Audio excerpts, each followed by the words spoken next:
Good afternoon. This is WMC Sports Extra. I'm Erin Wilson. The gym is quiet now, but just this morning, it was filled with prospects hoping to score a spot with the Memphis Hustle. Every kid growing up as a sports fan knows the phrase EA Sports. It's in the game. At one point in Memphis, boxing was a big thing, but it's been 10 years since a championship fight took place here. Now that all changes tonight with the big payback brought here by Memphian Lank the King. Because Chris Wallace, the GM, has been very busy in this free agency season. I mean, he will be sitting in a coach's seat, but this time next to other college coaches.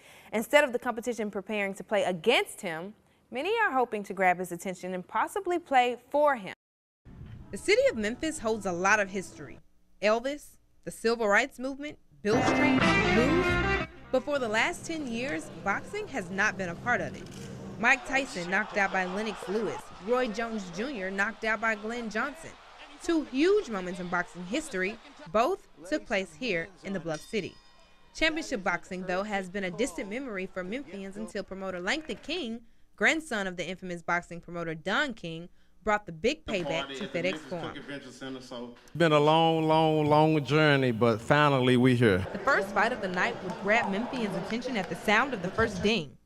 Memphis native Macro Hall Jr. made his pro debut in what was expected to be a 4-round fight against DC's DeMario Brent, son of boxing Hall of Famer DeMarcus Chop Chop Corley.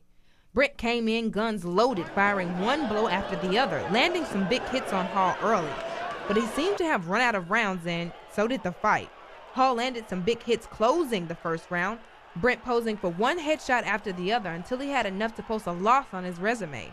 Hall won by technical knockout. He was tired, His dad is Chop Chop Corley, They underestimated me, and that was their problem. Another Memphian, Grover Young, entered the ring for the next fight. The fight would have the same storyline, though. An undefeated Javante Charles served home cooking 48 seconds into the fourth round, losing by TKO. The highly anticipated main event between Hall of Famer DeMarcus Chop Chop Corley and Vivian Harris was a chess match. Chop Chop would go all 12 rounds with Harris, but it was Harris that got his big payback. It was great because I already know him. I beat him before, but they give him the fight, and he know that, But I thought I was going to knock him out this fight, but I still take the victory because I trained really hard for this fight. And the first fight when I fought him, I only trained a month and a half for that fight, and I dropped him. So I get to know a little bit about him. He dropped me like twice in the fight, but I still win that fight, but they give it to him. But to the fighters, Memphis seemed to be the biggest hit of the night. It's history here. I was happy to be here in Tennessee, and I was happy to come back and fight again here. The whole Memphis was behind me, not only them. Memphis is my family. We are not just about Valley, we're about everything. Memphis. Nothing but Memphis. Everywhere we go, it's Memphis. Memphis, Tennessee, the beautiful land in the world. For most college football teams, the kick return is almost a luxury. Most teams would rather just call for a touchback and get the ball on the 25-yard line, but not Memphis Tigers, especially not Tony Pollard. Breaks away 30. It's a race now. One man to beat. Touchdown! A year ago, the Tigers' return man and offensive weapon led the nation with 4 kickoff returns for touchdowns.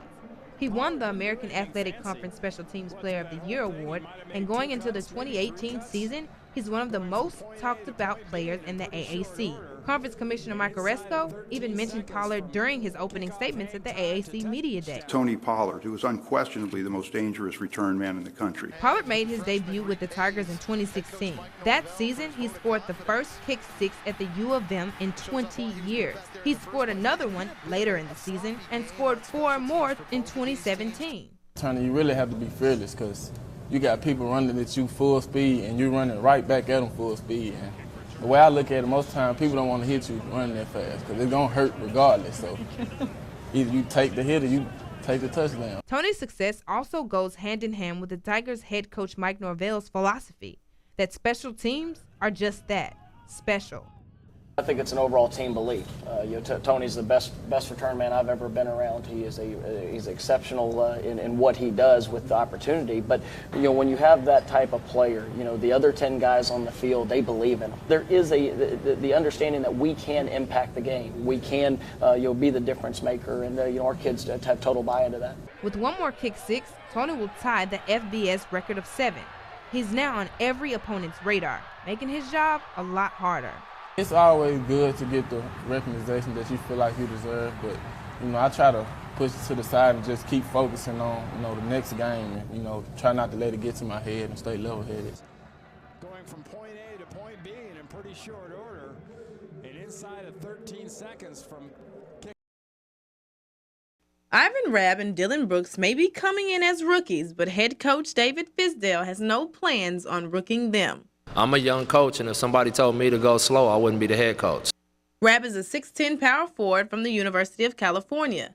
In last year's draft, he was projected to be a lottery pick, but when he decided to return to school, that all changed. He went into the draft this year and wasn't picked until the second round. But in classic adversity makes you tougher style, Rabb is ready to shoot his shot with the Grizzlies. I just come in every day and just ready to listen, ready to learn. And I'm here for the long run, so I'm not too much worried about what I did last year. It's about this year and the years after that. Brooks' story isn't much different. The Canadian small forward has also had ups and downs throughout his career. Brooks wasn't highly recruited coming into college, but his clutch mentality helped him make his way to becoming the Pac-12 Player of the Year.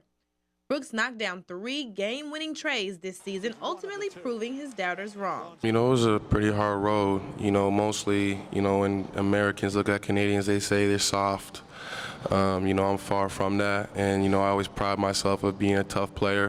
Regardless of the road traveled, Fisdale is hopeful for the road ahead. Both of these guys got years under their belts, and they don't get sick at sea. The 2 relentless picks have also bought into the Bluff City culture. I admire, the grind and the grit of, Memphis. Like I said, at the end of the day, I feel like I came to a great fit. So, I think it's going to pay off in the long run.